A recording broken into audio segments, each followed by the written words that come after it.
MTV news Kannada ವಾಹಿನಿಗೆ ಸ್ವಾಗತ. ಸಂಪುಟದಲ್ಲಿ ಜಾತಿ ಗಣತಿ ವರದಿ ಚರ್ಚೆ ವಿಚಾರವಾಗಿ ಸಚಿವ ಎಂಬಿ ಪಾಟೀಲ್ ಮಾಧ್ಯಮಗಳಿಗೆ ಪ್ರತಿಕ್ರಿಯಿಸಿದ್ದಾರೆ. ಜಾತಿ ಜನಗಣತಿ ವಿಚಾರ ಮುಂದೆ ಚರ್ಚೆಗೆ ಬರುತ್ತೆ.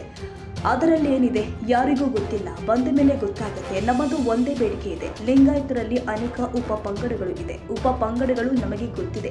ಗಾಣಿಗ, ಸಾದರ ಅಂತ ಬರೆಸಿರಬಹುದು, ರೆಡ್ಡಿ ಇನ್ನಿತರೆ ಬರೆಸಿರಬಹುದು. ಎಲ್ಲವನ್ನು ಲಿಂಗಾಯತ ಅಂತ ಪರಿಗಣಿಸಬೇಕು, ಆಗ ನಾವು ಒಪ್ಪುತ್ತೇವೆ ಎಂದು ಸಚಿವ ಎಂಬಿ ಪಾಟೀಲ್ ಹೇಳಿದ್ದಾರೆ. ಇನ್ನು ಕೆಪಿಸಿಸಿ ಅಧ್ಯಕ್ಷರ ಬದಲಾವಣೆ ವಿಚಾರ ಚರ್ಚೆ ಆಗ್ತಾ ಇದೆ. ಎಲ್ಲ ವಿಚಾರ ಹೈಕಮಾಂಡ್ ಮಾಡುತ್ತೆ ಎಂದಿದ್ದಾರೆ.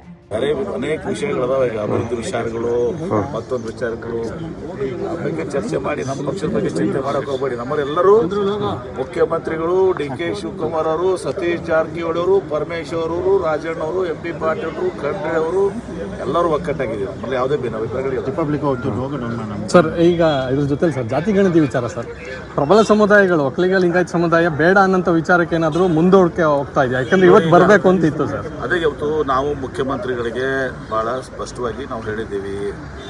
ಈಗ ಯಾವ ಜಾತಿಗಳಿಗೂ ಕೂಡ ಅನ್ಯಾಯ ಆಗಬಾರ್ದು. ಅದು ಓಪನ್ ಮಾಡಿದ ಮ್ಯಾಗೆ ಅದು ಗೊತ್ತಾಗುತ್ತೆ.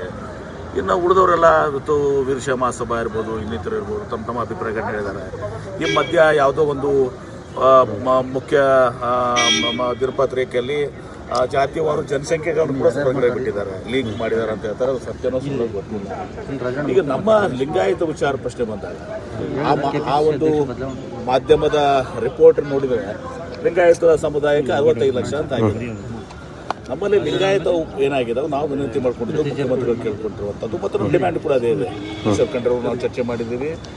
ಈಗ ನಮ್ಮಲ್ಲಿ ಅನೇಕ ಲಿಂಗಾಯತ ಉಪಪಂಗಡಗಳು, ಇವತ್ತು ನಮ್ಮ 108 ಉಪಪಂಗಡಗಳಿದ್ದಾವೆ. ಕೆಲವು ಉಪಪಂಗಡಗಳು ಲಿಂಗಾಯತ ಗಾಣಿಗ ಅಂತ ಬರ್ಸಿದ್ದು, ಹಿಂದೂ ಗಾಣಿಗ ಅಂತ ಬರ್ಸಿದ್ದಾರೆ, ಹಿಂದೂ ಸಾಧು ಅಂತ ಬರ್ಸಿದ್ದಾರೆ, ಹಿಂದೂ ಬಣಿಜ್ಗ ಅಂತ ಬರ್ಸಿದ್ದಾರೆ, ಹಿಂದೂ ರೆಡ್ಡಿ ಅಂತ ಬರ್ಸಿದ್ದಾರೆ. ಇವರು ಆ ರೀತಿ ಬರ್ಸಿದ್ದಾರೆ. ಇವೆಲ್ಲ ಲಿಂಗಾಯತ ಉಪಪಂಗಡಗಳು. ಆ ರೀತಿ ಬರ್ಸಿದ್ರಿಂದ ಅವ್ರನ್ನ ಕೌಂಟ್ ಮಾಡ್ತಿದ್ರೆ ನಮ್ಮ ಜನಸಂಖ್ಯೆ ಭಾಳ ಕಡಿಮೆ ಆಗ್ತದೆ. ಅದೆಲ್ಲವನ್ನ ಕೌಂಟ್ ಮಾಡಿದರೆ ಇವತ್ತು ದಿವಸ ನಮ್ಮ ಜನಸಂಖ್ಯೆ ಇವತ್ತು ದಿವಸ ರಾಜ್ಯದಲ್ಲಿ 17% ಜಾಸ್ತಿ ಇದೆ.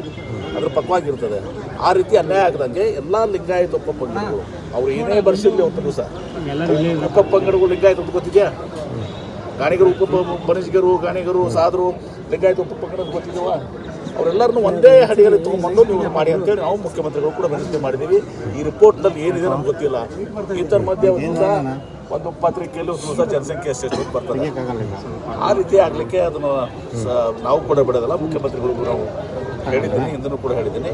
ಅದು ರಿಪೋರ್ಟ್ ಬಂದು ನೋಡಿದ ಮೇಲೆ ನಮ್ಮ ಸತ್ಯಾಂಶ ಗೊತ್ತಾಗ್ತದೆ. ರಿಪೋರ್ಟ್ ನೋಡ್ಲಾರ್ದೇ ಸುಮ್ಮನೆ ನಾವು ಚರ್ಚೆ ಮಾಡಿದ್ರೆ ಲಿಂಗಾಯತ ವಿಚಾರದಲ್ಲಿ ಒಂದು ಹೇಳ್ತೀನಿ, ಎಲ್ಲ ಉಪಪಂಗಡಗಳು ಯಾವ್ಯಾವ ಅನ್ನೋದು ಗೊತ್ತಿದೆ.